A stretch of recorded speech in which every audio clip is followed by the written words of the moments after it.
Good day, everyone, and welcome to the NESG Radio. Today, we'll be discussing a very important and critical topic that would help reduce micronutrient deficiencies in Nigeria.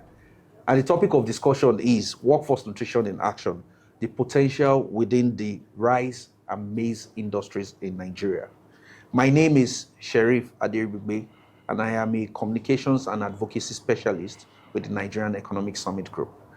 To help us discuss this very interesting topic today, we have with us Mr. Godwin Eyeawi.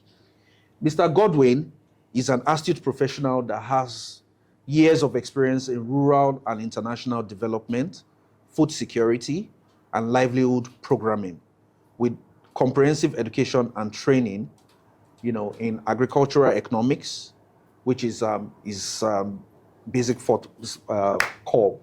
So he's a graduate of agri-economics from the University of Maiduguri, and he also holds a master's degree in agricultural economics from the University of Agriculture, Makurdi, Benue State.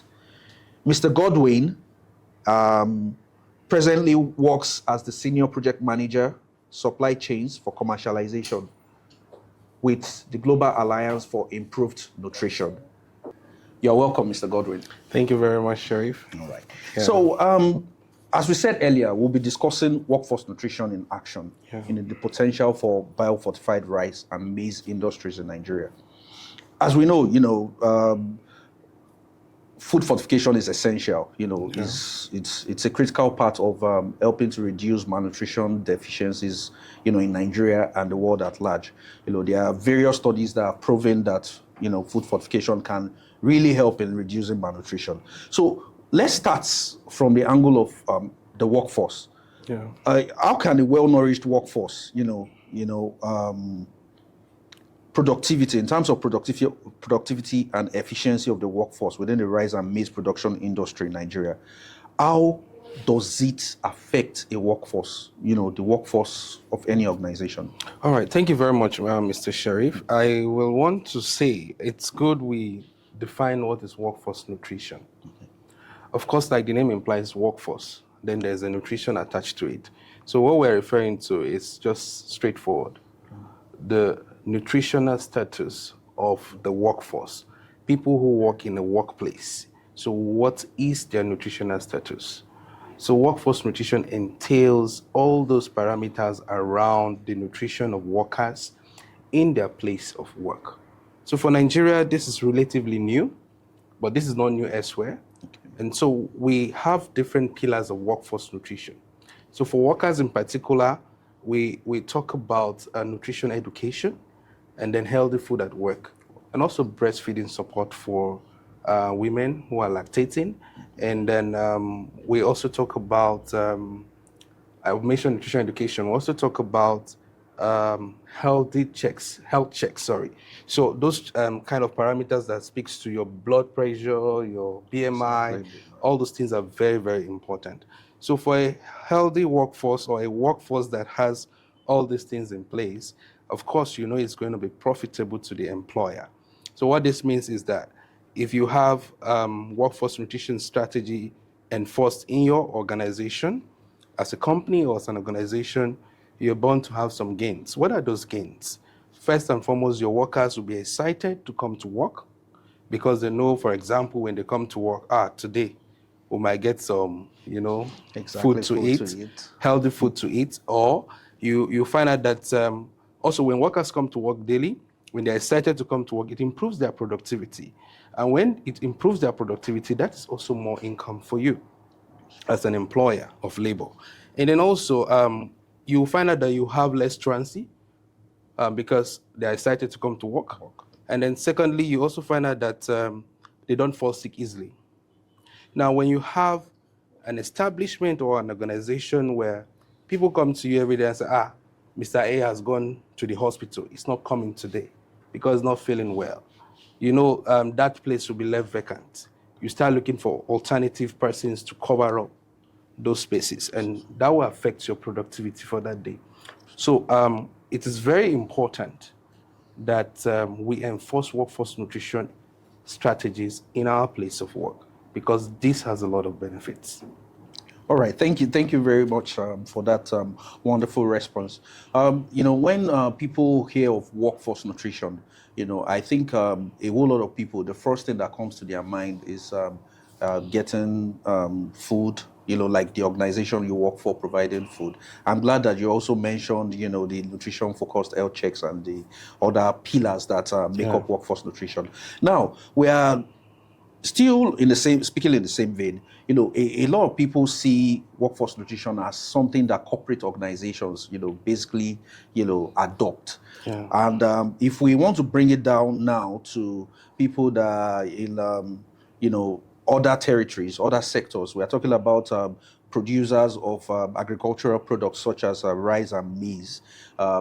We would like you to help us identify the specific strategies that such producers, maybe they have done in the past or they are doing presently, Yeah. in terms of enhancing workforce nutrition for their employees. Yeah, so another thing that's very important, thank you very much for that question. What is very important, we also need to know that our workforce is divided into two, the formal sector and the informal sector. And the bulk of agricultural activities are just around the informal sector, especially in Nigeria as a country. So most of the strategies of workforce nutrition seems to be a bit challenging to implement when it comes to the informal sector. You just mentioned that big companies, those are the formal sectors that we know, they can implement workforce nutrition very easily. But for our programming at Global Alliance for Improved Nutrition, we're working with employers to see how best they can promote workforce nutrition, even with these challenges. I'll give you a perfect example. Now, if you go to the rice mill in some of the states where we work, you find out that there's a lot of people working there. And because you have a lot of people working in those places, they must eat. And what do they eat? They must consume foods that are safe and nutritious. So for them to consume safe and nutritious foods, what are we doing as an organization? We work with the management of those establishments, though informal, for example, in the rice mills, and then we talk to them, give them nutrition education. They need to know that, okay, even though they cannot provide lunch for their staff or give subsidies for lunch or give coupons or tickets for lunch or vouchers, they can as well control the vendors that bring in food to the gate of their workplace. So what I mean by that is, when you go to some places, you have food vendors. These people sell foods to your workers, and your workers buy from them. Your workers patronize them. So you must be able to regulate or ensure that what that woman with the cooler outside is selling is safe and is nutritious and also maybe affordable for your workers if you cannot provide food in your canteens for workers. But we have also seen that some organizations, especially in these informal settings, they've been able to give out money, those that can afford it. They can give out some subsidies, little tokens to add to what the worker has for lunch so that he or she can afford something very nutritious. Of course, you know how it is. It's kind of difficult for the person to take all the amount of money you give to him to buy food because he's thinking about what he's going to eat at home. Yeah. He's not thinking about his tummy alone. Definitely. So that is why you must know where he's buying his food from. So if you know that the woman outside is buying from the woman outside, that woman's food must be judged safe and nutritious. So that will help your workers also. Thank you very much. I was actually going to ask how some of those strategies, can be tailored to meet, a lot of these strategies are implemented for corporate organizations. How it can be tailored to meet the informal sector, as you said, and you've answered the question, well. And now, I don't know if there are any specific examples, that maybe you can relate with, especially as it relates to rice and maize producers in terms of the nutrition strategies in the course of your work, traveling to some of these production sites. If there are particular examples that you can relate to. So, like I just mentioned, we're working with food vendors in various establishments in the value chain, these two value chains we mentioned. What we do as an organization, we train them to be able to produce or cook safe and nutritious foods. And then we've been able to have interactions with them where we develop recipes for them to follow. And these recipes are stationed around nutritious foods. For example, we have asked them to incorporate biofortified foods into their recipes. So we had cooking demonstrations where we taught them how to produce these various recipes. And then not only at the place of work, even at the household level, so that the man or the woman who works in a particular, say, maybe a rice mill, for example, or maybe an agricultural firm in an informal setting, will not only be looking out for that food in the place of work, but also back home. So those recipes that we actually taught them during our cooking demonstrations are very helpful. They can always prepare those ones at home and also in their place of work. And not only cooking demonstrations, we've also had interactions with farmers or people who work in this value chain, farmers and their household, and all workers in the rice and maize value chain. We have taught them different areas of nutrition education that they need to imbibe, because this is very, very important. It's not just talking about cook this, cook that. So they need to know what they eat, what it contains, why they need to do what they do, why they need to eat what they eat, and how to handle all this. So this is very, very important. So these are some of the things that we have been doing in this value chains. Okay, thank you very much. So this will lead me on to my next question. You've worked in the agricultural, space for quite some time, and I believe you have a whole lot of knowledge when it comes to, the issues with workforce nutrition amongst agricultural producers and employees. Now, I'd like to know, what are the, are there specific, challenges, like unique challenges that producers face, in implementing workforce nutrition programs, or not just agricultural producers, but maybe generally overall. Yeah. So challenges, like when I was talking the other time, I did mention one. There are a lot of challenges. First and foremost, it's a novel area. There's this lack of awareness. People don't really know the benefits because they don't know. So what you don't know, you don't know. So there is a need to create awareness. People need to know the importance of workforce nutrition. You as an employer, you need to know why you need to, for example, serve healthy food at work for your workers, or you do focus health checks for your workers, or you want the woman who's lactating to have a safe space to breastfeed. So these are very, very important. If you are aware, you will know the value, and then you take it seriously. So first and foremost is lack of awareness. Okay. So people need to be aware. And what we're doing at GAIN, we're doing what we call Social and Behavioral Change Communication Campaign, our SBCC campaign. Okay. And what we seek to do is to create that awareness. People need to shift their minds and then have a change in behavior and be very conscious about consumption of safe and nutritious foods. That's the first thing. Then the second thing is workforce nutrition, or rather, for example, serving healthy food at work, for example, is not cheap. That's true. Yes, it's not cheap because in terms of the cash you put into it, it's not cheap.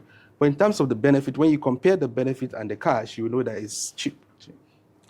Because by the time you start spending money treating yourself, going to the hospital, you will know that you would have spent that money to get something nutritious to eat. So it's really it's not cost effective like some people will say. Most employers are running away from it because maybe they see it as an additional cost, not looking at the long-term benefits for them. What is the return on investment for them? Because if you're a businessman, you should be looking at what comes into you after you carry out this kind of tax. So it's very, very expensive to them. And then also, we have this seasonality in production in our country. People are more into rain-fed agriculture. For example, you have some fruits. You don't find them when they are not in season. Exactly. That's true. So if you don't find them when they are not in season, you just find out that that kind of fruit will be out of the menu for some workplaces, for example, even in our homes. Until when is mango season, that is when you consume mango. Example, I'm just giving an example. So seasonality of agricultural produce in the country is really a challenge. We should start thinking about how to invest in not only rain-fed agriculture, but also in irrigation, so that we can have some of these food and food products available all year round.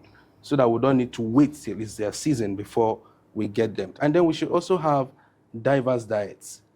Our list of recipes we cook at home, food we cook at home, should be diverse, so that you know that you're looking for a particular micronutrient. You should know that if I don't get it from this, I will get it from this.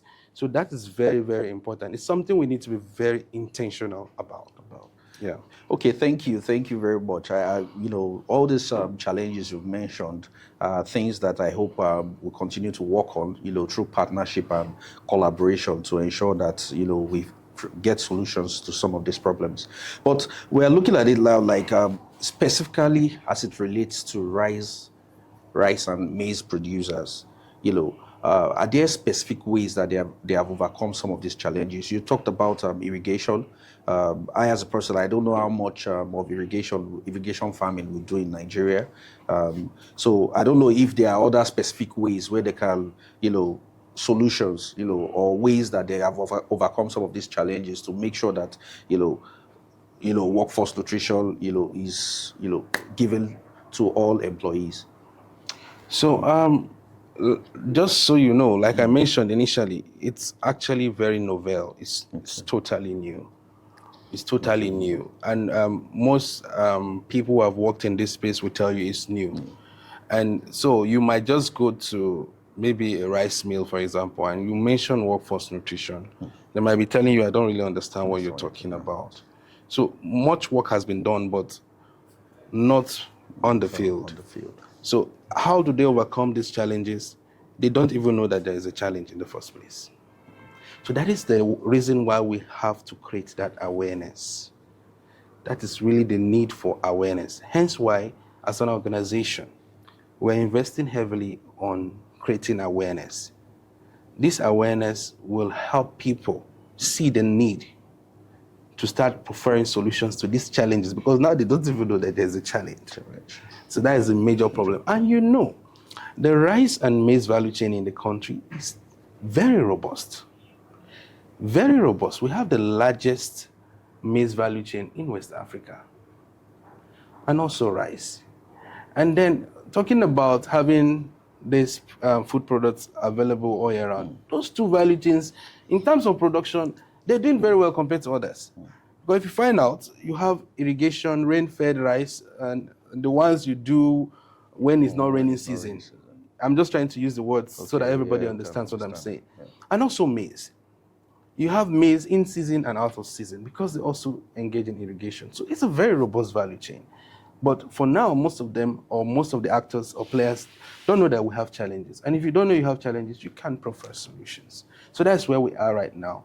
And so we're working hard to see that their eyes are open and they can now see that there's challenge, and then we start working together to prefer solutions. So we're ready when they're ready. Okay, that's really nice. And just like what God really said, we have a whole lot of things, a whole lot of collaborations to do, a whole lot of campaigns to create awareness, about workforce nutrition, because at the end of the day, it benefits us all. So I'll just like to digress a bit and, make us, so that it's not a totally serious discussion. Oh, really? So in terms of rice and maize, you are a specialist that has worked in the field of rice, maize, agricultural produce. So for rice and maize, which do you prefer?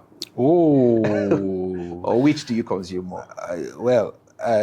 Growing up as a child, you want to consume rice. Rice. And I noticed these days in most households, I was once in a program and asked a show of hands, how many have consumed rice today? Almost everybody. How many have consumed rice this week? Just find out that almost everybody.